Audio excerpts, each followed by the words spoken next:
আসসালামু আলাইকুম friends, welcome back to my channel. তো আজকে আবারও তোমাদের সামনে একটা নিউ ব্লগ নিয়ে হাজির হয়ে গেলাম। এখানে আমি তোমাদেরকে দেখাবো আমি এই কয়দিন কী করেছি না করেছি।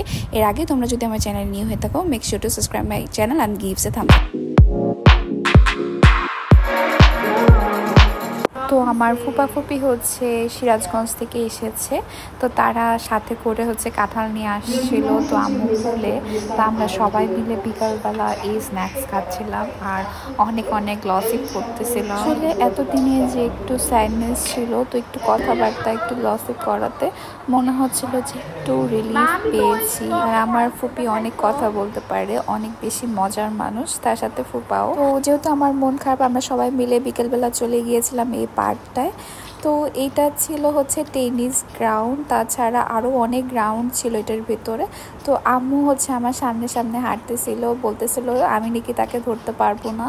তো এভাবে আমরা হাঁটতেছিলাম। ওই টেনিস কোর্টটারই পাশে ছিল আরেকটা প্লেগ্রাউন্ড, সেখানে হচ্ছে ছেলেপেলেরা খেলা করতেছিল আর আমি আর বাবা হাঁটতেছিলাম আর গাছ নিয়ে বিভিন্ন ধরনের কথা বলতেছিলাম, যেটা কোন গাছ ওইটা কোন গাছ। তো এই পার্কটার ভিতরে ছিল একটা অনেক বড় লেক। তো এইখানে হচ্ছে অনেক হাঁস ছেড়ে দিয়েছিল তারা, আর ছিল সামনে বসার জায়গা, সিনিয়র সিটিজেনরা কিন্তু এখানে বসতে পারবে। তাছাড়া কিন্তু আশেপাশে অনেক মানুষ এখানে বসতে পারবে। দৃশ্যটা খুবই সুন্দর ছিল।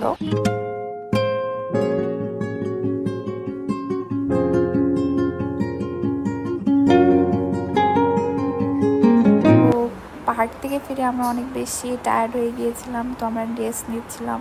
তো আম্মু এখানে অনেক বেশি স্ন্যাক্স তৈরি করেছে, যেরকম এই রোলটা করেছিল, তারপর হচ্ছে এই ফুপি এই সিরাজগঞ্জ থেকে এই মিষ্টিটা এনেছিল, তারপর ছিল টোস্ট বিস্কিট।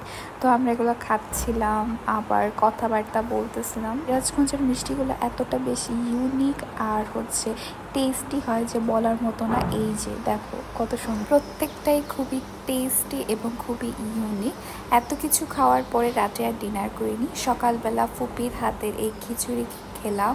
এটা ছিল খুবই অসাধারণ একটা খিচুড়ি।